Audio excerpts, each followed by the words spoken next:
याद है हम लोगों ने बोला था फ्रिक्शन फोर्स क्या है, इसको डिफाइन किया गया था। Friction force when two bodies are in contact and one body exert the force on other body, that is called contact force. The component of contact force which is parallel to the surface is called the friction force, and this friction force has tendency to oppose the slipping between the contact surface. या bracket में लिख सकते हो, it has tendency to oppose the relative velocity between the contact surface. Friction force may oppose the motion, may support the motion. Friction force motion का oppose भी कर सकता है और support भी कर सकता है, लेकिन हाँ इसके अंदर टेंडेंसी होता है कि relative motion न होने दे। इसके अलावा की बात आगे बढ़ाए थे हम लोग कि दो तरह का फ्रिक्शन है, स्टैटिक और काइनेटिक। स्टैटिक फ्रिक्शन फोर्स किसको कहते हैं, याद है सब लोग को? स्टैटिक फ्रिक्शन फोर्स कहते हैं जब दो कांटेक्ट सरफेस के बीच रिलेटिव मोशन न हो, मतलब स्लिपिंग न हो। दो कांटेक्ट सरफेस के बीच स्लिपिंग न हो, रिलेटिव वेलोसिटी न हो, उस समय जो फ्रिक्शन फोर्स काम करेगा उन दोनों सरफेस के बीच, उस समय जो टेंजेंशियल कांटेक्ट फोर्स होगा, टेंजेंशियल कांटेक्ट फोर्स ही फ्रिक्शन होता है, उसको हम स्टैटिक फ्रिक्शन फोर्स कहते हैं। मतलब स्टैटिक फ्रिक्शन फोर्स का काम है कि वह स्लिपिंग ही न होने दे। क्या काम है स्टैटिक फ्रिक्शन का बेटा? वह स्लिपिंग ही रोकता है और वह एक प्रकार से सेल्फ एडजस्टिंग फोर्स की तरह काम करता है। इस तरह से काम करता है कि जो स्लिपिंग हो उसको रोक दे। अब स्लिपिंग रोकने का मतलब समझाए थे। यदि नीचे का सरफेस फिक्स है और ब्लॉक रख रहे हैं, क्या रख रहे हैं बेटा? नीचे का सरफेस फिक्स है और ब्लॉक रखे हैं, तब कहते हैं ब्लॉक रुका है तो स्लिपिंग नहीं हो रहा है और चल दिया तो स्लिपिंग हो रहा है। लेकिन एक ब्लॉक के ऊपर जब दूसरा ब्लॉक रखते हैं या एक सरफेस मूविंग है और उस पर ब्लॉक रखते हैं, तब कहते हैं भाई दोनों यदि साथ साथ चल रहे हैं, मतलब वेलोसिटी दोनों का सेम है, तो स्लिपिंग नहीं हो रहा है। और उस वेलोसिटी को सेम करने के लिए असिस्टेंट पर यदि बीच में फ्रिक्शन फोर्स काम कर रहा है तो उस फ्रिक्शन फोर्स का नाम होगा स्टैटिक फ्रिक्शन फोर्स। तो स्टैटिक फ्रिक्शन फोर्स का रोल है कि वो दो कांटेक्ट सरफेस के बीच मोशन ही, रिलेटिव मोशन नहीं होने देता, स्लिपिंग नहीं होने देता। याद है सबको? तो स्टैटिक फ्रिक्शन फोर्स का वर्क क्लियर है सब लोग को? वो रिलेटिव मोशन का अपोज नहीं, वो रिलेटिव मोशन होने ही नहीं देता है जब तक उसका ताकत है। और इसका वैल्यू कहां से कहां तक वेरी करता है भाई? स्टैटिक फ्रिक्शन फोर्स का वैल्यू 0 से लेकर म्यू या एन तक वैल्यू वेरी कर सकता है। यह सेल्फ एडजस्टिंग है। जब तक स्टैटिक फ्रिक्शन फोर्स का वैल्यू 0 से म्यू एन के बीच में है तब तक वो स्लिपिंग होने नहीं देगा। हाँ, यदि फ्रिक्शन जरूरत ज्यादा पड़ रहा है म्यू एन से ज्यादा, तब वो क्या कर जाएगा? स्लिप कर जाएगा। और स्लिप कर गया, रिलेटिव मोशन हो गया, रिलेटिव वेलोसिटी आ गया, स्लिपिंग हो गया, तो इनके बीच जो फ्रिक्शन काम करेगा वो कौन सा फ्रिक्शन काम करेगा बेटा? Kinetic friction. एक दोनों सरफेस का नेचर सेम रह रहा है तो बॉडी मूव करता रहेगा और काइनेटिक फ्रिक्शन कांस्टेंट रहेगा। इसका मतलब काइनेटिक फ्रिक्शन का वैल्यू फिक्स होता है यदि सरफेस सेम है, और ये तब लगेगा जब रिलेटिव वेलोसिटी दो कांटेक्ट सरफेस के बीच हो। यदि दो कांटेक्ट सरफेस के बीच रिलेटिव वेलोसिटी है तो वहां पर म्यू के एन लगेगा, और रिलेटिव वेलोसिटी नहीं है और फ्रिक्शन काम कर रहा है तो म्यू एस एन करेगा। और डिस्टेंस 0 से लेकर म्यू एस एन वह फ्रिक्शन फोर्स रहेगा जो वहां स्लिपिंग को रोक सके। क्या पूरा बात याद आ गया सब लोगों को? क्या सबको ये याद आ गया कि स्टैटिक फ्रिक्शन का वैल्यू कहां से कहां तक वेरी करता है? 0 से लेकर म्यू एस एन। ये फिक्स वैल्यू नहीं है। म्यू एस एन कह सकते हो सबसे मैक्सिमम लिमिटिंग फ्रिक्शन फोर्स है। सबसे यदि पूछा जाए मैक्सिमम फ्रिक्शन फोर्स एक सरफेस दूसरे सरफेस को क्या दे सकता है, तो म्यू एस एन। क्योंकि जो म्यू के एन है इसका वैल्यू या म्यू के का वैल्यू म्यू एस से थोड़ा कम होता है। म्यू के का वैल्यू म्यू एस से कम होगा, लेस होता है। इसीलिए हम कहते हैं लिमिटिंग फ्रिक्शन या maximum friction provided by one surface to another surface is mu S into N होता है। ये मैक्सिमम है, लिमिटिंग फ्रिक्शन। क्लियर हुआ सब लोग को? ये बताया जा चुका था इतना बात। तो कितने तरह का फ्रिक्शन था? दो तरह का हम लोग यहां बात किए, स्टैटिक और स्टैटिक फ्रिक्शन कब लग रहा है? जब स्लिपिंग नहीं हो रहा है तो जो फ्रिक्शन लग रहा है वो स्टैटिक है, और जब स्लिपिंग हो गया जो फ्रिक्शन लग रहा है वो क्या बेटा? बाद में हम लोग ना पढ़ते हैं रोलिंग फ्रिक्शन। याद रखना, जब प्योर रोलिंग मोशन होता है उस समय स्लिपिंग नहीं होती, तो उस समय जो फ्रिक्शन लगता है वो स्टैटिक ही है। कुछ बुक वाले उसको अलग नाम देते हैं, रोलिंग फ्रिक्शन भी कह देते हैं। तो रोलिंग फ्रिक्शन समझना स्टैटिक फ्रिक्शन का ही एक एग्जांपल है, और जब स्लिपिंग होगा तो वहां भी क्या लगता है? काइनेटिक फ्रिक्शन ही, म्यूकेन ही लगता है। क्या इतना तैयार हुआ सब लोग का? ये बात था सिंपल, कल थ्योरी दे रहे थे लास्ट टाइम। एक बात और समझाया थी, कोई बॉडी चलता है, हम मूव करते हैं, तो यदि कह दे कि यदि हम एक्सीलरेटेड दौड़ रहे हैं या कोई जानवर एक्सीलरेटेड दौड़ रहा है नॉर्थ में, तो फ्रिक्शन फोर्स किधर लगेगा? वैल्यू भी निकल जाएगा। यदि केवल फ्रिक्शन फोर्स के कारण वो दौड़ रहा है तो यह बराबर ma से वैल्यू भी निकालने के डायरेक्शन भी बता दें। कोई कार एक्सीलरेटेड चल रहा है तो उसमें भी फ्रिक्शन फोर्स किधर लग रहा है बेटा? जिधर एक्सीलरेशन है उधर ही लग रहा है, कि जो एक्सीलरेशन दे कौन रहा है? फ्रिक्शन ही तो दे रहा है। हाँ, ब्रेक लगा रहे हैं तो वो एक्सीलरेशन किधर हो गया? पीछे लग जाएगा, तो कर सकते हैं उस समय मोशन के अपोजिट लगेगा। क्या बातें समझ में आई हैं? तो आज की बात दिमाग में लग गया कि फ्रिक्शन खुद मोशन का हमेशा अपोज करता है। अभी बात कट गया कि नहीं तुम लोग के दिमाग से? फ्रिक्शन फोर्स मोशन का अपोज भी कर सकता है। और अच्छा, आदमी चल रहा है या कोई रेंग रहा है, ये जो चल रहा है एक्सीलरेटेड चल रहा है ग्राउंड पर, ये कैसा फ्रिक्शन है? स्टैटिक की काइनेटिक? क्यों स्टैटिक? याद है ना, जब तक आपका पैर जमीन के कांटेक्ट में है तब तक उसके पास रिलेटिव वेलोसिटी नहीं है। जब छोड़ता है तब आप आगे बढ़ते हो ना, तो उस समय कौन सा फ्रिक्शन काम कर रहा है? स्टैटिक फ्रिक्शन काम कर रहा है, काइनेटिक नहीं, स्टैटिक। स्लिप करेंगे, स्लिप करने का मतलब पैर कांटेक्ट में हो और वेलोसिटी हो सरफेस, तब कहोगे ये स्लिप कर रहा है, और उस समय जो फ्रिक्शन लगेगा वो क्या करेगा? काइनेटिक फ्रिक्शन काम करेगा। क्या इतना सबको याद हो जाएगा? सब पढ़े थे, याद आ रहा है? चलो अब पॉइंट पर, अब थोड़ा सा यहां डिस्कशन करना शुरू किया जाए। ये बताओ, जैसे हमने कहा ये ब्लॉक है, इस ब्लॉक पर हम लोगों ने फोर्स लगा दिया है, ऐसे मान लीजिए, तो कौन कौन फोर्स यहां काम करेगा? जैसे इस पर यह फोर्स इधर लगाया तो तुम्हें नहीं लग रहा कि इस सरफेस द्वारा ब्लॉक को क्या दिया जाएगा? Normal contact force. तो सर इस पर नॉर्मल कांटेक्ट फोर्स इधर मिलेगा। mg तो ग्राउंड द्वारा लगा हुआ फोर्स है, अरे mg तो ग्रेविटेशनल फोर्स है, ग्रेविटेशनल फोर्स खींच रहा है। अब क्या होगा? इस पर फ्रिक्शन इधर लगेगा। तो तुमसे पूछा जाए कि इस सरफेस द्वारा ब्लॉक को कौन कौन फोर्स दिया गया, तो इस सरफेस द्वारा ब्लॉक को दिया हुआ फोर्स दो होंगे, N होगा और फ्रिक्शन होगा। तो इसको हम लोग क्या नाम देते हैं? कांटेक्ट फोर्स, या कुछ लोग कहते हैं रिपोज। क्या कहते हैं? रिपोज कहे तो समझ जाना यही है फोर्स ऑफ रिपोज।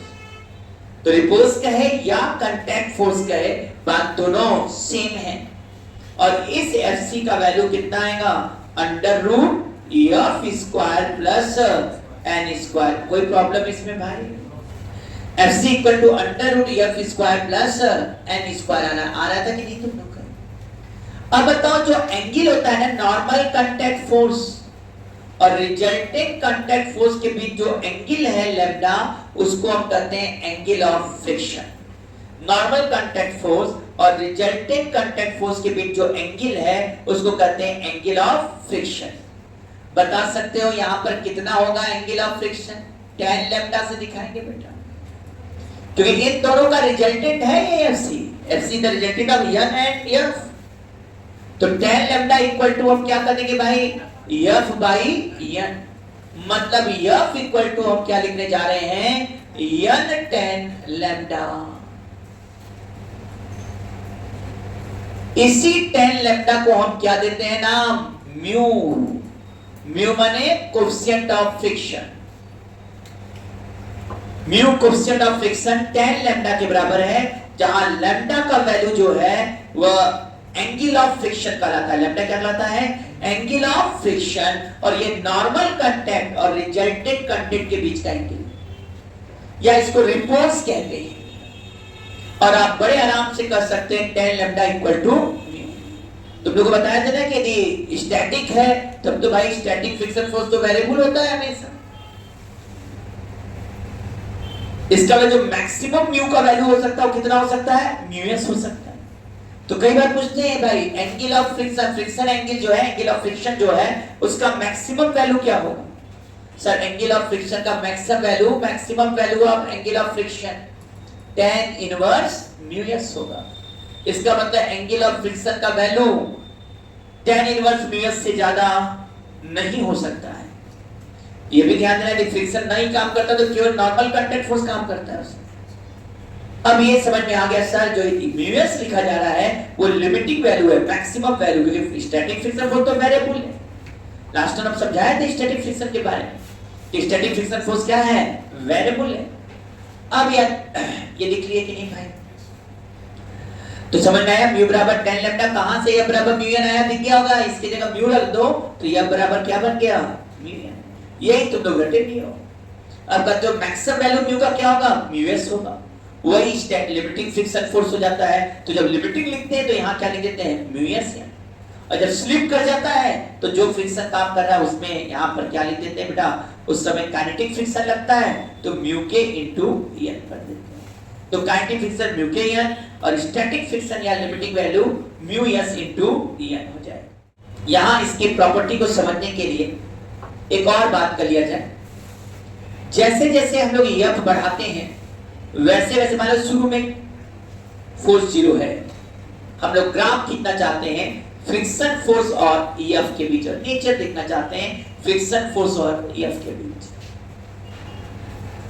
जब फोर्स 0 होगा तो फ्रिक्शन फोर्स कितना होगा, 0। तो नेचर ने यहां 0 से शुरू हुआ। क्या जैसे जैसे फोर्स का वैल्यू बढ़ने लगा वैसे वैसे फ्रिक्शन फोर्स बढ़ने लगा? तो फ्रिक्शन फोर्स बढ़ रहा है। क्या जब तक मन करेगा तब तक फ्रिक्शन फोर्स बढ़ेगा? भाई अब याद है ना, फोर्स लगा रहे हैं, बढ़ रहा है, अरे कहीं एक लिमिट होगा। और कब तक फ्रिक्शन फोर्स बढ़ेगा, जब तक वैल्यू म्यू एस एन ना हो जाए। और जब तक वैल्यू म्यू एस एन से कम है तो फोर्स बढ़ा रहे हो तो ये फोर्स किसके बराबर है, फ्रिक्शन फोर्स के बराबर। कब तक, जब तक friction force mu S N से कम है तब तक फ्रिक्शन फोर्स इसको बैलेंस कर रहा है स्लिप होने। आपने कहा था जब नीचे का सरफेस फिक्स हो तो स्लिप ना होने का मतलब न चलना है। तो भाई न चलने का मतलब कब तक रुकेगा, जब तक दोनों फोर्स बराबर रहे। इसीलिए इस समय हम कह सकते हैं ये फ्रिक्शन फोर्स एफ के बराबर है तो हर जगह जितना एफ होगा उतना ही फ्रिक्शन होगा। तो tan थीटा लेंगे तो जो परपेंडिकुलर होगा वही बेस होगा। इससे ये एंगल कितना हो जाता है, 45 डिग्री। क्योंकि जब तक स्लिप नहीं किया एफ स्मॉल एफ के बराबर है। अब यहाँ कहीं भी हम ऐसे बनाएंगे तो कहेंगे ये कैपिटल एफ और ये फ्रिक्शन वाला एफ बराबर है तो tan थीटा 1 आ जाएगा। tan थीटा 1 माने थीटा 40। जैसे ही लिमिटिंग वैल्यू पहुंचा फ्रिक्शन फोर्स, इसके बाद क्या हो जाएगा, उससे ज्यादा फोर्स करोगे तो ये स्लिप कर जाएगा। और स्लिप कर गया तो ये कुछ ऐसे करके फिर ऐसे कांस्टेंट होगा। स्लिप कर गया तो इसका मतलब है थोड़ा सा फ्रिक्शन फोर्स का वैल्यू घटेगा और ये वैल्यू म्यू के एन हो जाएगा। अब स्लिप कर ही गया तो अब कर सकते हो ये कांस्टेंट फ्रिक्शन लगेगा कि सरफेस सेम है तब सरफेस चेंज नहीं है। अच्छा ये स्टेटमेंट बताना सही है कि गलत। Static friction force is always kinetic friction force is always less than static friction force. ये स्टेटमेंट गलत है या सही है, फिर से सुनना। Kinetic friction force is always less than static friction force. ये स्टेटमेंट सही है कि गलत है? हाँ क्यों गलत है? हाँ ये कहेंगे कि देखो भाई स्टैटिक फ्रिक्शन तो 0 से लेकर म्यू एस एन होता है तो static friction force kinetic friction force से छोटा भी हो सकता है और बड़ा भी। हाँ ये कहना होगा कि limiting value of static friction force या maximum value of static friction force is always greater than kinetic friction force. तो ये कह सकते हैं कि काइनेटिक फ्रिक्शन फोर्स जो है वह limiting value of static friction force से हमेशा छोटा हो।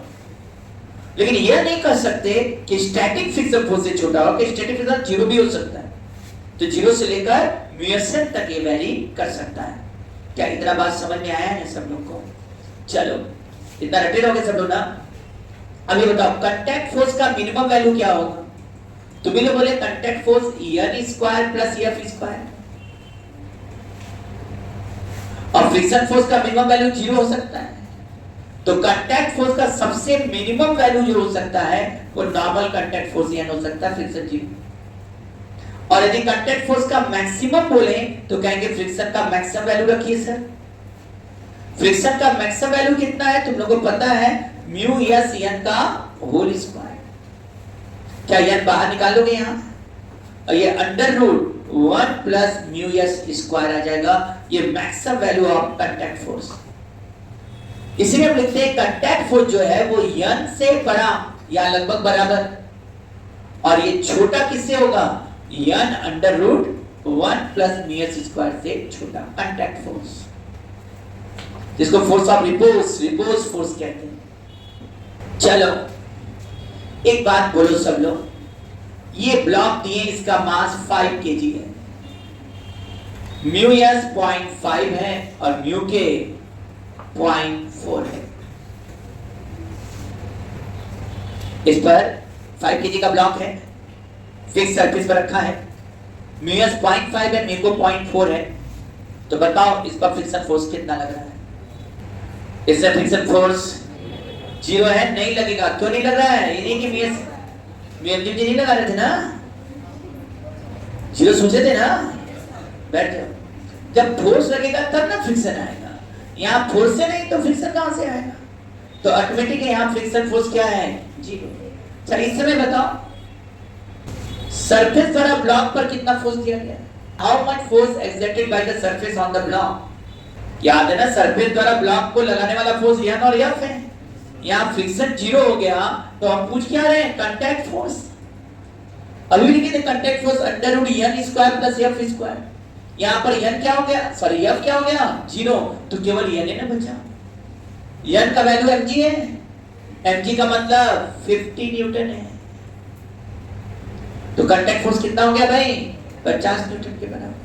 चलो अब अगला छोटी बात कर रहे हैं, पहले धीरे बढ़ रहे हैं हम एक एक कर करके। आइए जल्दी से अगला क्वेश्चन देखिएगा, लगाइएगा। ये ब्लॉक है जिसका मास 2 kg है और म्यू एस दे दिया 0.6 और म्यू के दे दिया 0.5 और इसको 20 मीटर पर सेकेंड वेलोसिटी से प्रोजेक्ट कर दिया गया ना, इंपल्स देके 20 मीटर पर सेकेंड वेलोसिटी दे दिया गया। क्या बता सकते हो ये कितना डिस्टेंस चलकर रुक जाएगा? दो क्वेश्चन लिखिए। After what time block come to the rest? After what time block come to the rest? And how much distance covered by the block before coming to rest? A few minutes later. क्या सब student को ये समझ में आ रहा है कि पीछे क्या लगेगा, म्यू एस mg? हाँ या ना? गधे हो, म्यू के mg लगेगा ना, म्यू एस mg हाँ कर रहे हो। अब चलो जब वेलोसिटी दे दी है सब हाँ, हर काम में हाँ। अरे देख तो लोग क्या बोल रहे हैं, जब वेलोसिटी दे दी है इधर तो इस पर कौन सा फ्रिक्शन लगेगा, काइनेटिक। वेलोसिटी में क्या होता है, यहाँ नीचे 0 वेलोसिटी, यहाँ 20 वेलोसिटी है, इनके बीच रिलेटिव मोशन हो गया, इसका मतलब ब्लॉक स्लिप कर रहा है, कौन सा फ्रिक्शन लगेगा, काइनेटिक। और काइनेटिक फ्रिक्शन तो हमेशा कांस्टेंट रहेगा। और कितना होगा काइनेटिक फ्रिक्शन, म्यू के mg, और कोई फोर्स लगे नहीं रहा है तो म्यू के mg बराबर क्या हो जाएगा, m into a।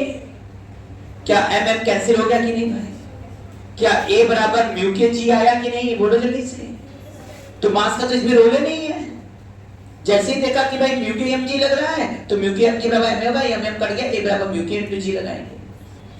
तो a बराबर कितना लिखोगे जल्दी बताओ,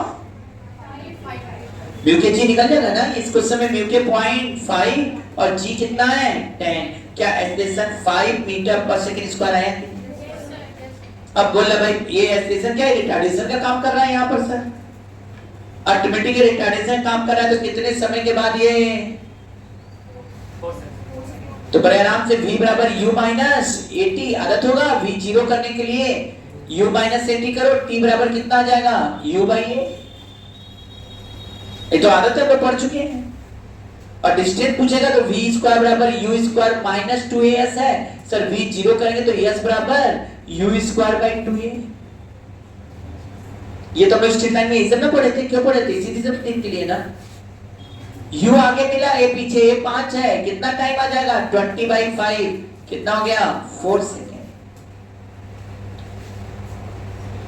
आ रहा है समझ में? और कितना डिस्टेंस चलकर रुक गया सर 400 हो जाएगा अपॉन 2A5। अब ये कितना हो जाएगा 400/10। ये काटो 40 मीटर आया कि नहीं भाई? अब देखो आ जाओ, ये 10 kg का ब्लॉक है और म्यूएस मन कर रहा है 0.6 ही देने का, नहीं बदलेंगे 0.5, म्यूएस 0.5 तो अच्छा लग रहा है। अब म्यू के तुम लोग कहते हो 0.4। अब वेलोसिटी इसको दे दिया हमने, इसको वेलोसिटी दे दिया, कितना दे दिया वेलोसिटी चलिए बताओ। अच्छा तुम लोग ये बोले ठीक है 40, अच्छा 40 मीटर पर सेकेंड ऐसा तुम लोग ने बोला। बिना पेन चलाए बताओ कितने समय में ये रुक जाएगा? कितने समय में? क्या समझ में आया कैसे 10 सेकेंड? क्या अब स्ट्रेट लाइन जुड़ा कि नहीं न्यूटन मोशन? क्या हुआ जल्दी से बोलो। ये वेलोसिटी 40 है, यहाँ म्यू के mg लगा। हाँ तो म्यू के mg कितना है जल्दी से बताओ। म्यू के mg और म्यू के mg बराबर ma करेंगे, म्यू के g आएगा, म्यू के g 4 हो जाएगा। तो क्या हुआ 40 आगे 4, तो t बराबर u बाई a से 40/4 करो, कितना आ गया 10। अब डिस्प्लेसमेंट निकाल सकते हो कि नहीं? कौन सा फॉर्मूला लगेगा? u²/2a। u² कितना हो गया 1600 और 2a कितना हो गया 8। अरे हाँ, और 1600/8 कितना आ गया 200 मीटर। क्या ये टफ था? लगा पा रहे हैं सब लोग? तो ये काम खत्म इसका। अब एक क्वेश्चन दे रहे हैं, दिमाग से करना, तेज तो है ही तुम लोग। अब देखो क्वेश्चन देखिएगा, a belt moving with constant velocity, a belt moving with constant velocity 8 meter per second in a horizontal direction. A block placed on it gently. The friction coefficient between block and belt is μs equal to 0.5, mu k equal to 0.4. μs equal to 0.5, mu k equal to 0.4. Find after what time slipping of block ceases. After what time slipping of block ceases, and also find the displacement of block, and also find the displacement of block during slipping with respect to ground and with respect to belt. With respect to ground and with respect to belt. A few minutes later. एक बात बताओ, belt move कर रहा है 8 metre पर second से ना, और इसके ऊपर ब्लॉक रखे तो ब्लॉक की वेलोसिटी 0 है और बेल्ट क्या रहा है 8 मीटर पर सेकेंड से आगे जा रहा है। तो तुम्हें क्या लग रहा है यहाँ स्लिपिंग हो रहा है कि नहीं हो रहा है? चुपचाप ब्लॉक को इस पर रख दिए और नीचे 8 मीटर पर सेकेंड से ये बेल्ट मूव कर रहा है, कांस्टेंट वेलोसिटी कर रहा है, उससे मूव कर रहा है। जब इस पर रख दिए तो क्या ये ब्लॉक स्लिप कर रहा है कि नहीं? यहाँ स्लिपिंग हो रहा है कि नहीं? क्यों? स्लिपिंग तो हो ही रहा है। पहले कौन यहाँ स्लिपिंग हो रहा है कि नहीं? तो ये ऊपर की वेलोसिटी 0 है, नीचे की वेलोसिटी 8 है, वेलोसिटी में अंतर है, तो रिलेटिव वेलोसिटी है जिसका स्लिपिंग हो रहा है। क्या स्लिपिंग हो रहा है? सुन रहे हो ना? कौन सा फ्रिक्शन लगेगा, काइनेटिक या स्टैटिक? काइनेटिक। फ्रिक्शन इस पर किधर लगेगा? ब्लॉक पर किधर लगेगा फ्रिक्शन फोर्स? आगे लगेगा। ब्लॉक पर फ्रिक्शन आगे लगेगा, किधर लगेगा? ब्लॉक पर फ्रिक्शन किधर लगेगा? किधर लगेगा? क्यों आगे लगेगा? क्योंकि बेल्ट आगे भाग रहा है, तो इसके द्वारा इस पर फ्रिक्शन पीछे, लेकिन बेल्ट द्वारा ब्लॉक पर फ्रिक्शन। ये समझ में आ रहा है कि नहीं है? फ्रिक्शन आगे कौन सा फ्रिक्शन है? स्टैटिक। स्टैटिक का, अरे सॉरी काइनेटिक, स्लिपिंग है। अरे काइनेटिक फ्रिक्शन का तो वैल्यू फिक्स है, कितना वैल्यू हो जाएगा म्यू के एम जी, म्यू के एम जी माने फ्रिक्शन फोर्स हो जाएगा म्यू के हो गया 0.4 M into G equal to M A कर दिया तो एम से एम कट गया, ए बराबर आ गया 0.4 जी, मतलब 4 मीटर, जी का वैल्यू 10 रख दिया गया। अब इसको क्या मिल गया, ए बराबर 4 मीटर पर सेकेंड स्क्वायर इसको मिल चुका है। अब बताओ कब तक ये स्लिप करेगा, नीचे वाला 8 मीटर पर सेकंड से चल रहा है, हाँ या ना, नीचे वाला कितना चल रहा है, और इसको क्या मिल गया बेटा, सुन रहे हो ना, नीचे वाला 8 मीटर पर सेकंड से चल रहा है, और ये क्या हो गया, इसको कितना मिल गया फ्रिक्शन फोर्स, इसके कारण एक्सेलरेशन मिला 4 मीटर पर सेकंड। कब तक स्लिप करेगा, जब तक इसकी वेलोसिटी 8 ना हो, जैसे ही 8 हो जाएगा फिर दोनों क्या चलेंगे, साथ साथ चलेंगे। अब जरा हमें बताइए यहाँ पर कितना वैल्यू लिखेंगे हम जल्दी से, क्या है यहाँ पर भाई, v बराबर u प्लस 80, v कितना चाहते हैं 8, u कितना है 0, a कितना है 4, t बराबर कितना हो गया। अब 2 सेकंड बाद क्या हो जाएगा, 2 सेकंड बाद ये दोनों क्या चलेंगे, साथ साथ चलेंगे, दोनों की वेलोसिटी सेम हो गया, रिलेटिव वेलोसिटी 0 हो गया। रिलेटिव वेलोसिटी 0 होने का मतलब स्लिपिंग नहीं आएगा, स्लिपिंग नहीं तो काइनेटिक फ्रिक्शन फोर्स गायब। तो कभी पूछ सकते हैं ना, after what time kinetic friction force will be disappear, या फ्रिक्शन फोर्स डिसअपीयर हो जाए इनके बीच, कब डिसअपीयर हो गया, ये क्यों आया फ्रिक्शन, रिलेटिव वेलोसिटी, इसकी वेलोसिटी बढ़ते बढ़ते बढ़ते बढ़ते जैसे ही 8 के बराबर आएगा इनके बीच का फ्रिक्शन फोर्स गायब। अब ये साथ साथ 8 से क्या होंगे, चलते चले जाएंगे। क्या समझ में आया कि नहीं। अब ये पूछा कि बताओ स्लिपिंग रुकने में ग्राउंड के रिस्पेक्ट में इसका डिस्टेंस कितना चला, तो ग्राउंड के रिस्पेक्ट में तो ये आगे चला है, और जब ग्राउंड के रिस्पेक्ट बात करेंगे तो हम लोग वेलोसिटी भी ग्राउंड के रिस्पेक्ट में लेंगे, और ग्राउंड के रिस्पेक्ट में इसको रख दिए थे u 0 था, तो यस बराबर क्या हो जाएगा, ut खत्म हो जाएगा, हाफ a की जगह कितना लिखा है बेटा, a की जगह 4 इंटू टी स्क्वायर 4, क्या 8 मीटर चला कि नहीं, 8 मीटर फॉरवर्ड डायरेक्शन में चला विथ रिस्पेक्ट टू ग्राउंड। लेकिन सावधान, जब बात करोगे किसके रिस्पेक्ट में, बेल्ट के रिस्पेक्ट में, तो बेल्ट के रिस्पेक्ट में आगे नहीं बल्कि पीछे गया है, क्योंकि जब बेल्ट के रिस्पेक्ट बात करेंगे तो बेल्ट को रोकोगे तो इसका रिलेटिव वेलोसिटी देखेंगे ना, ये 0 है तो इस पर 8 किधर हो जाएगा, पीछे, रिलेटिव वेलोसिटी पीछे 8 मीटर पर सेकेंड, हाँ है ना, और ये 8 मीटर पर सेकेंड पीछे, और इधर की तरफ एक्सेलरेशन है इसके पास कितना है बेटा, और इसके पास तो 0 है, तो ये तो बेल्ट कांस्टेंट वेलोसिटी चल रहा है, तो ऑटोमेटिक है इस पर 4 मीटर पर सेकेंड स्क्वायर का रिटार्डेशन है, और 8 मीटर पर सेकेंड इधर है, ये तब तक चलेगा जब तक रिलेटिव वेलोसिटी 0 हो। इसका मतलब v रिलेटिव का square equal to u relative का square minus 2a relative s लगाएं, तो इसके रिस्पेक्ट में आ जाएगा। v रिलेटिव क्या चाहते हैं 0, ताकि दोनों की वेलोसिटी सेम हो जाए। u रिलेटिव स्क्वायर कितना हो गया 64 हो गया, टू a रिलेटिव कितना आ जाएगा, इसमें 4 में से 0 जाएगा तो 4 ही रहेगा, तो ये 4 into yes, yes equal to आया 64 बाई 8, और ये आ जाएगा तुम्हारा 8 मीटर।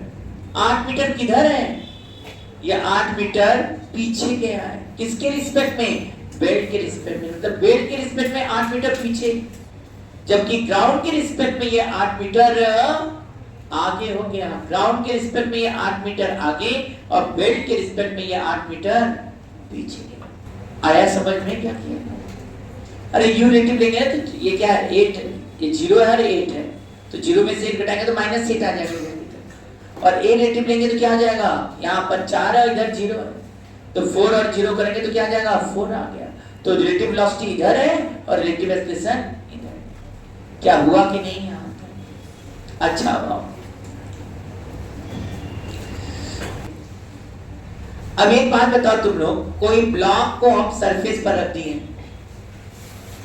किसी ब्लॉक को सरफेस पर रख दिया गया, जब हम फोर्स बढ़ाते जाते हैं तो बढ़ाया 2 न्यूटन फोर्स, तो ये क्या हुआ, फोर्स बढ़ाते जा रहे हैं तो क्या स्टैटिक फ्रिक्शन फोर्स बढ़ता जा रहा है कि नहीं, अभी तो जितने क्वेश्चन लगाए थे काइनेटिक पर लगाए सर। अब जब बताओ कोई ब्लॉक को यहाँ पर रख देते हैं, जब हम फोर्स बढ़ाते हैं तो स्टैटिक फ्रिक्शन फोर्स, कभी सोचा है क्यों बढ़ता जा रहा है सर? ये स्टैटिक फ्रिक्शन फोर्स का नेचर सेल्फ एडजस्टिंग क्यों है? उसका कारण हमने बोला था लास्ट टाइम कि यदि यह सरफेस रफ है तो समझो ये वाला सरफेस भी क्या है? रफ है। और जब इसका कनकेव इसके कन्वेक्स में और इसका कनकेव इसके कन्वेक्स में धंसा हुआ है तो क्या कुछ ये इस तरह से कांटेक्ट में होंगे कि नहीं भाई? बोलो। अभी जब इससे धंसा हुआ है, अब तुम फोर्स लगाओगे तो ये धंसे होने के कारण ये इसका क्या कर रहा है?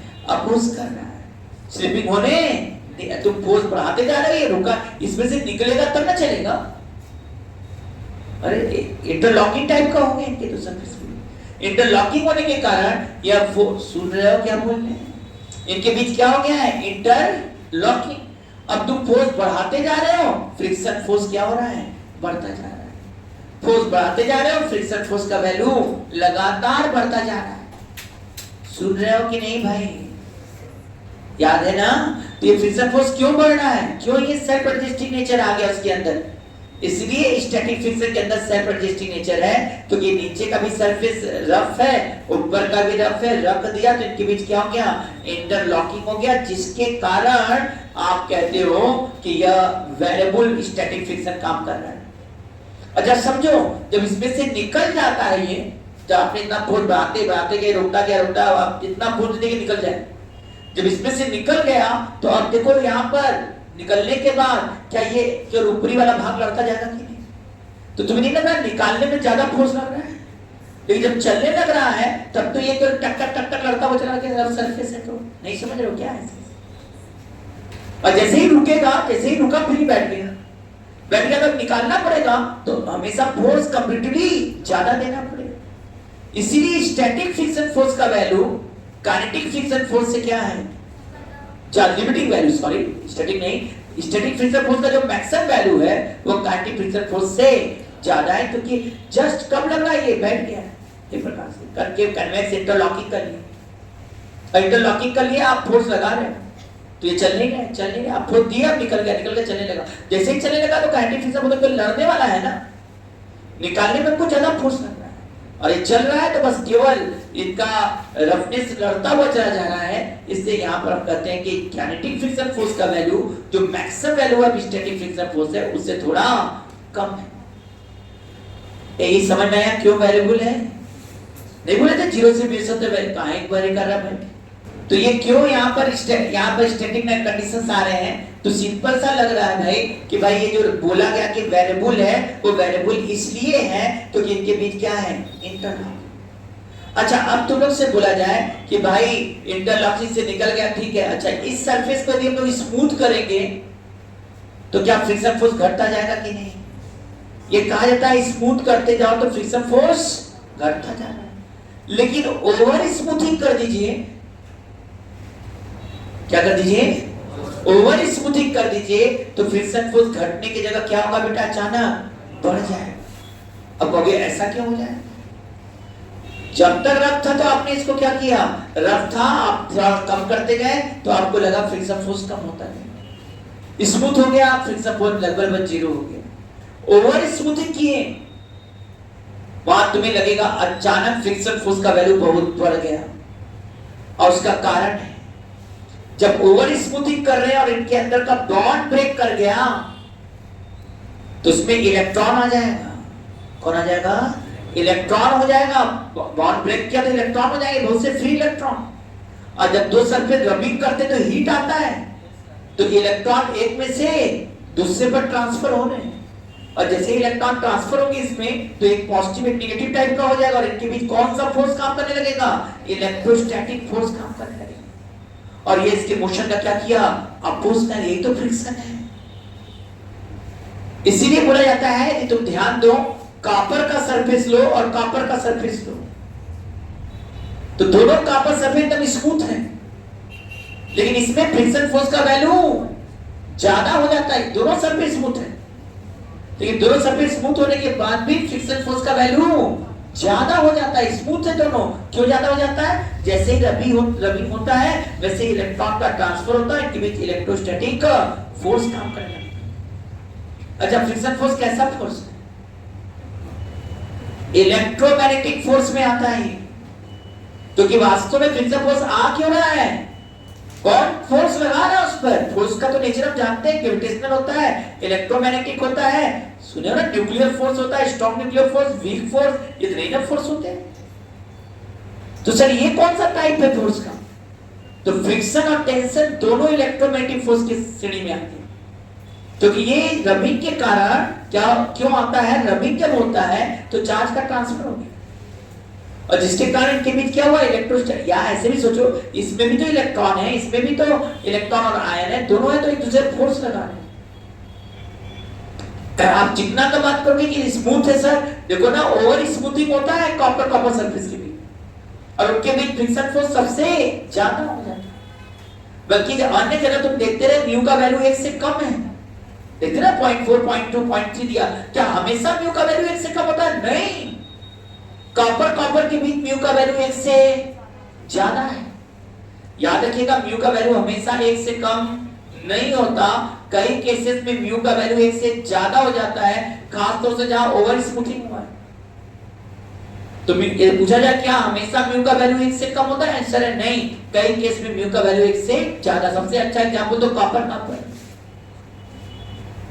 इसका मतलब सही है कि रफ कम करते हैं तो फ्रिक्शन फोर्स घटता है, लेकिन कम करते करते एक लेवल तक आ जाओगे तो फ्रिक्शन फोर्स घटने की जगह क्या होने लगेगा? बढ़ने। तो जितना स्मूथ करो कि उनका बॉन्ड टूटने लगे तो इलेक्ट्रॉनों की संख्या बहुत ज्यादा हो जाती है, बॉन्ड टूटेगा तो इलेक्ट्रॉनों की संख्या ज्यादा हो गई तो उनके बीच लगने वाला फ्रिक्शन फोर्स का वैल्यू बढ़ जाता है। देखा जाए तो कॉपर सरफेस के बीच फ्रिक्शन फोर्स बहुत ज्यादा हो जाता है, जबकि दोनों सरफेस ओवर स्मूथ है। सुन रहे हो क्या क्या बोल रहे हैं? तो क्या क्या प्रॉपर्टी है? फ्रिक्शन फोर्स कैसा फोर्स है? इलेक्ट्रोमैग्नेटिक फोर्स है। टेंशन कैसा फोर्स है? वो भी इलेक्ट्रोमैग्नेटिक के कैटेगरी में रखेंगे। इलेक्ट्रोस्टैटिक फोर्स लग रहा, वहां भी इंटरमॉलिक्यूलर फोर्स है, इंटरमॉलिक्यूलर फोर्स तो इलेक्ट्रोस्टैटिक ही फोर्स है। आ रहा है समझ में? आता आइए, friction force area of contact पर डिपेंड नहीं करता। जैसे मान लो हम ये मास ले लिए, देखो ऐसे समझाते हैं, ये m मास है और दूसरा है स्फीयर, ये भी m मास है, दोनों का सरफेस का नेचर सेम है, जबकि यहां एरिया ऑफ कांटेक्ट ज्यादा है और यहां एरिया ऑफ कांटेक्ट इस संदेह यहां, लेकिन n का वैल्यू दोनों में क्या है? सेम है। हाँ, ये n का वैल्यू को जरूर डिपेंड करता है और सरफेस के नेचर पर डिपेंड करता है। सरफेस का नेचर दोनों का सेम है तो म्यू सेम हो गया। सुन रहे हो कि नहीं भाई? और म्यू इंटू n निकालोगे तो म्यू इंटू n दोनों में mg आ रहा है। सर दोनों में कह सकते हैं फ्रिक्शन फोर्स का वैल्यू क्या है? दोनों में फ्रिक्शन फोर्स का वैल्यू सेम है, जबकि इसमें एरिया ऑफ कांटेक्ट ज्यादा है और इसमें एरिया ऑफ कांटेक्ट ऐसे देखिए सर, ये मतलब सर एरिया ज्यादा तो रफनेस ज्यादा है, रफनेस क्या है? तो ये तुम ध्यान दो, एक को दे दे मास n सेम रखो, n सेम रखो, n डिफर होगा तो फ्रिक्शन फोर्स डिफर होगा। इस साइड बढ़ाने से या कांटेक्ट बढ़ाने से n बढ़ रहा है तो निस्संदेह वर्ग n यदि सेम रख रहे हो तो एरिया ऑफ कांटेक्ट छोटा हो या बड़ा हो उस पर फ्रिक्शन फोर्स डिपेंड नहीं करता। यहीं से पता लगता है कि फ्रिक्शन फोर्स एक्चुअल में एरिया ऑफ कांटेक्ट पर डिपेंड नहीं करता। हाँ, कुछ बुक वाले ऐसा लिख दिए हैं कि ये इफेक्टिव एरिया ऑफ कांटेक्ट पर डिपेंड करता है। Effective area of contact calculate नहीं कर सकते, वो वाले को इफेक्टिव का जितने दूर में इंटरलॉकिंग हो रहा है, ज्यादा इंटरलॉकिंग है तो ज्यादा होगा, कम इंटरलॉकिंग है तो कम होगा। लेकिन ये इफेक्टिव एरिया ऑफ कांटेक्ट पर डिपेंड करता है। लेकिन यदि पूछा जाए एरिया ऑफ कांटेक्ट पर डिपेंड करता है फ्रिक्शन फोर्स, नहीं, ये एरिया ऑफ कांटेक्ट पर डिपेंड नहीं, ये दो चीज पर डिपेंड करता है, सरफेस के नेचर पर और दूसरा नॉर्मल कांटेक्ट। क्या हो गया? सबको समझ में आ गया? ये थ्योरी थोड़ा सा हमसे छूट गया था, अभी दिमाग में आया तो बोल के, क्योंकि कल हम लोग एक मोमेंटम पकड़े थे लास्ट टाइम, बड़ी तेजी से खींच रहे थे, लेकिन लास्ट टाइम जब मोमेंटम पकड़े थे वो ब्रेक हुआ था, इसलिए आज मोमेंटम पकड़ने में हमको थोड़ा सा दिक्कत हुआ था कि आपने का थ्योरी काम का छूटा, छूट गया था कि स्टैटिक फ्रिक्शन फोर्स क्यों वैल्यूएबल होते हैं। इसलिए होते हैं कि दोनों सरफेस रफ है तो इंटरलॉकिंग है। कोई भी चीज इंटरलॉकिंग होगा, तुम फोर्स लगाओगे तो उसका क्या होगा, वो रुका रहेगा जब तक ये इंटरलॉक से निकल ना जाए। इसीलिए जब हम फोर्स लगाते हैं तो ये रुका रहता है। इसीलिए क्या होता है, कर रहे थे ना कल, ये रखे हैं और ये रखे हैं और हम इस पर फोर्स लगा दें तो ये साथ साथ चलेगा। क्यों साथ साथ चलेगा सर? इंटरलॉकिंग है।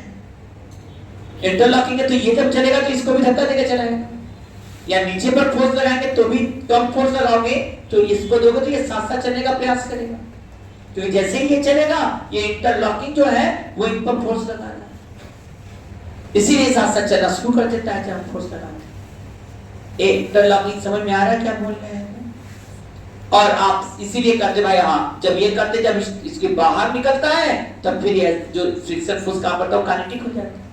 लेकिन बाहर निकालने में हमको कंप्लीटली ज्यादा फोर्स लग रहा है और चल रहा है, जब तो फोर्स कम लगेगा तो निकालने में ज्यादा लगेगा, ये चलेगा तो फिर लड़ेगा ही रफनेस से, ऊपर के सरफेस से, तो उस समय कहेंगे काइनेटिक फ्रिक्शन का value limiting value of static friction force से थोड़ा कम होगा।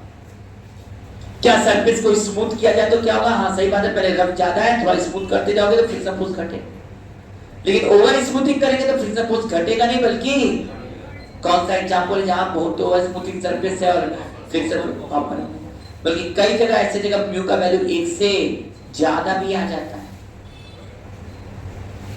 नोट किया? फ्रिक्शन फोर्स इलेक्ट्रोमैग्नेटिक फोर्स है, यह एरिया ऑफ कांटेक्ट पर डिपेंड नहीं करता, ये दो चीज पर डिपेंड करता है, म्यू और एन, सरफेस के नेचर और एन पर। इन दोनों में चेंजिंग होगा तो इसमें चेंजिंग हो जाए। चलो अब क्वेश्चन दे रहे हैं, जल्दी से बताओ।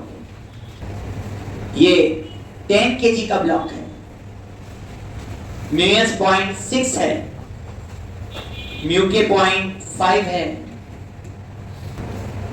40 न्यूटन का फोर्स लगाया। तीन चीज तुम लोग बताओ एकदम आराम से। पहला एक्सीलरेशन कितना है, दूसरा फ्रिक्शन फोर्स कितना लगेगा, जिसको आ रहा है वो थोड़ा रुका रहेगा, तीसरा कांटेक्ट फोर्स, सरफेस द्वारा ब्लॉक को कितना फोर्स दिया गया contact. A few minutes later. आइए अब रुक जाओ भाई, थोड़ा टॉपिक पर थोड़ा सा अनली आज। ये ध्यान देना कैसा फोर्स बोला गया था, सेल्फ एडजस्टिंग फोर्स है। यदि सेल्फ एडजस्टिंग फोर्स है तो इसका मतलब ये हो गया कि भाई ये चलेगा नहीं तो बैलेंस करेगा। अब कैसे इस क्वेश्चन को लगाते हैं तो पहले चेक करते हैं कि यह फोर्स सक्षम है कि नहीं इसको मूव कराने के लिए। अभी हम जो बातें कर रहे हैं ध्यान दीजिएगा, उन सरफेस से बात करें जब नीचे का सरफेस फिक्स है। जब नीचे का सरफेस फिक्स है तब के लिए कहानी कर रहे हैं, क्योंकि नीचे का सरफेस फिक्स होता है तो रुका रहना मतलब होता है स्टैटिक कंडीशन और चलने का मतलब काइनेटिक। रुका है तो स्लिपिंग नहीं हो रहा है, चल दिया तो स्लिपिंग होगा। कब? जब नीचे का सरफेस फिक्स है और उस पर ब्लॉक रखा है तब की बात। अब उस केस की बात करें। अब इस पर यदि हमने 40 न्यूटन का इस पर हमने तुम लोग को बोला था ना भाई, सुन रहे हो ना, हम लोग क्या कर रहे हैं, इस पर फोर्स लगा रहे हैं तो स्टैटिक फ्रिक्शन फोर्स को क्या काम करेगा, रोकने का प्रयास करेगा। कब तक रोक रखेगा, कब तक स्लिपिंग नहीं, क्योंकि नीचे सरफेस फिक्स है, जीरो है, तो इसको भी जीरो मेंटेन करेगा। वो कब तक जीरो मेंटेन करेगा, बोलो? जब तक इसका अपना ताकत है, लिमिट है। लिमिट कितना है इसका, म्यूएस है। म्यूएस कितना है, 0.6। यन कितना है यहाँ पर, एकदम सही सर, 100। क्या ये 60 क्या है, फ्रिक्शन नहीं है, limiting value of friction force है। मैंने बोला था ये maximum value of friction force है, ये मैक्सिमम 60 दे सकता है, एक्चुअल 0 से 60 दे देगा। अब तुम लोग बताओ जरा, ये चलेगा कि नहीं चलेगा? क्यों नहीं चलेगा? क्योंकि 40 है और ये 60 दे सकता है, इंटरलॉकिंग है। क्या करेगा, इसको रोका रखेगा। इस तब इंटरलॉकिंग से निकलेगा जब ये फोर्स 60 न्यूटन से ज्यादा हो जाए। इसका मतलब है इस समय ये फ्रिक्शन फोर्स कितना ही रह जाएगा, 40। क्यों? क्योंकि ये जो सरफेस के पैरेलल अप्लाइड फोर्स है यह लिमिटिंग वैल्यू से कम है तो ये स्लिप नहीं कर पाएगा। नीचे का सरफेस फिक्स है और ब्लॉक रखा है तो ये स्लिप तभी करेगा जब सरफेस के पैरेलल लगने वाला फोर्स म्यू एस एन से ज्यादा हो जाए, म्यू एस एन से कम है तो स्लिप नहीं करेगा, उस समय जो ये फोर्स है अप्लाई फोर्स वही फ्रिक्शन फोर्स हो जाएगा, तो फ्रिक्शन फोर्स 40 होगा और एक्सेलरेशन क्या होगा 0 होगा। आया समझ में? कैसे चेक करेंगे? कब के लिए बात कर रहे हैं अभी? नीचे का सरफेस फिक्स है, ब्लॉक रखा है।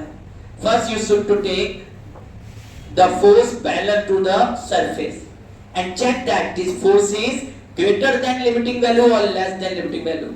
If this force is less than limiting value, then friction force is sufficient to prevent the slipping. और स्लिपिंग को प्रिवेंट करने के लिए जितना फोर्स ये लगाया उतना ही फोर्स ये भी लगाया और इसको रोक दिया, एक्सेलरेशन 0। और इसमें कांटेक्ट फोर्स की बात करेंगे तो कांटेक्ट फोर्स कितना हो जाएगा? कहा ना सरफेस ने ब्लॉक को कितना फोर्स दिया उसी को कांटेक्ट फोर्स कह रहे हैं। कांटेक्ट फोर्स कितना होगा? Under root N square plus F square. N का वैल्यू कितना बेटा? 100 का स्क्वायर प्लस 40 का स्क्वायर। सॉल्व कर लेना, आ जाएगा ये तो। हाँ एकदम सही, 20 कॉमन हो जाएगा, अंडर रूट 5 होगा 25 और ये भी मानेंगे 4, 20 रूट 29 न्यूटन। चल अब आप लगाओगे, बात करोगे तो आज मोमेंटम पकड़ ले, तब कल से मोमेंटम हो जाएगा कि आज मोमेंटम पकड़ने वाला दिन था। अच्छा आप समझ में आया ये क्यों स्टैटिक है, क्यों फ्रिक्शन फोर्स बैलेंस करना है? क्योंकि इंटरलॉकिंग है। और ये कौन सा फोर्स है बेटा? इंटरलॉकिंग होने से कौन फोर्स वहां डेवलप हो रहा है? उनके बीच जो आयंस है, इलेक्ट्रॉन और आयंस है, इनके बीच लगने वाला फोर्स ही इनको रोक रहा है, स्टैटिक फ्रिक्शन फोर्स दे रहा है। फ्रिक्शन फोर्स कैसा फोर्स है? Electromagnetic force. किस पर डिपेंड नहीं करता है? एरिया ऑफ कांटेक्ट पर डिपेंड। कोई लिखेगा इफेक्टिव एरिया, बदमाशी करते तो कहना हां कर रहे हैं। इफेक्टिव एरिया माने कितना रबिंग है, कितना रफ है, कितना है, उसको देखना। ये कैलकुलेट तो हो नहीं सकता, थ्योरेटिकल बस बोल सकते हैं उसमें। सुन रहे हो, समझ रहे हो ना बात क्या क्या बोल रहे हैं? हाँ अब बताओ ना तुम लोग जल्दी से, 10 केजी का ब्लॉक है, अब तो बता ही दोगे। म्यूएस 0.6 है, म्यू के 0.5, इस पर आप फोर्स लगा दिए 80 न्यूटन। जल्दी से बोलो, ब्लॉक चलेगा कि नहीं चलेगा? हाँ चलेगा। एक्सेलरेशन क्या होगा? भी फास्ट। कितना है सर? जब चल दिया तो स्टैटिक थोड़ी लगेगा, काइनेटिक लगेगा। तो ध्यान देना, यहाँ पर 80 था, चेकिंग के लिए जरूर हमने इस्तेमाल किया म्यूएस 0.6 और यन कितना हो गया 100, कितना आया 60। निसंदेह 60 न्यूटन चाहिए इसको चलने के लिए। कितना चाहिए? 60 न्यूटन से ज्यादा है, चलेगा। और चलेगा तो स्टैटिक थोड़ी का लगेगा, काइनेटिक लगेगा। कितना है काइनेटिक? 0.5 into 100 कितना आया 50। तो काइनेटिक फ्रिक्शन कितना लगा? अब बताओ 80 आगे 50 पीछे, कितना फोर्स लगा इस पर? 30 इक्वल टू 10A। A बराबर कितना आया?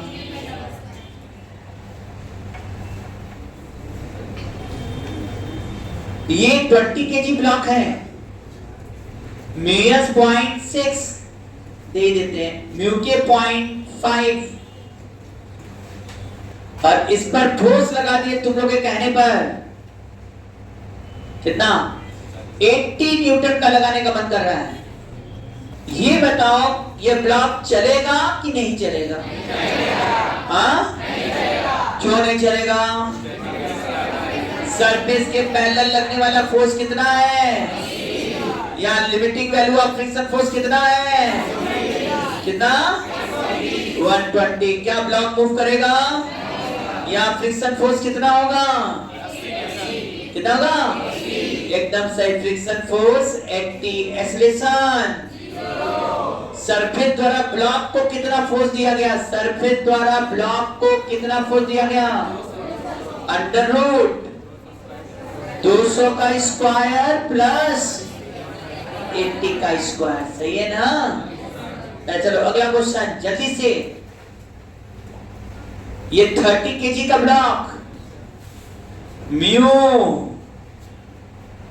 यस 0.6, म्यू के 0.5 और ये फोर्स है 210 न्यूटन। चलेगा कि नहीं चलेगा? चलेगा तो एक्सेलरेशन कितना होगा? कितना होगा? कंफर्म है? क्यों 2 मीटर समझ आ रहा है ना? 210 से चेकिंग की है 300 इंटू 0.6 180 और ये है कितना 210 180 से ज्यादा है तो चल तो देगा लेकिन चलते ही कौन सा फ्रिक्शन लगेगा? कंटिन्यूएशन जो चेकिंग का काम कर रहा है चलेगा कि क्लियर हुआ जहां उसके बाद काम खत्म। अब चल दिया तो यहाँ क्या लगेगा बेटा? म्यू के एन लगेगा। म्यू के एन कितना हो जाएगा जल्दी से बताओ? एन हो गया 300 क्या 150 लगा कि नहीं? 210 माइनस 150 कितना हो गया? 60 60 इक्वल टू 30 ए का वैल्यू कितना आया? कांटेक्ट फोर्स बता पाओगे? कांटेक्ट फोर्स सरफेस द्वारा ब्लॉक को दिया गया फोर्स।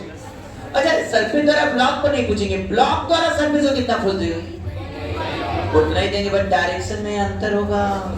ये इधर ये वाला इधर मिल रहा होगा तो इसको नीचे भी ध्यान देना। पूछता है सब डायग्राम का पूछ देता है इसलिए हम अभी समय बेसिक पर ही अटैक कर रहे हैं, बच्चा वाला बात कर रहे हैं।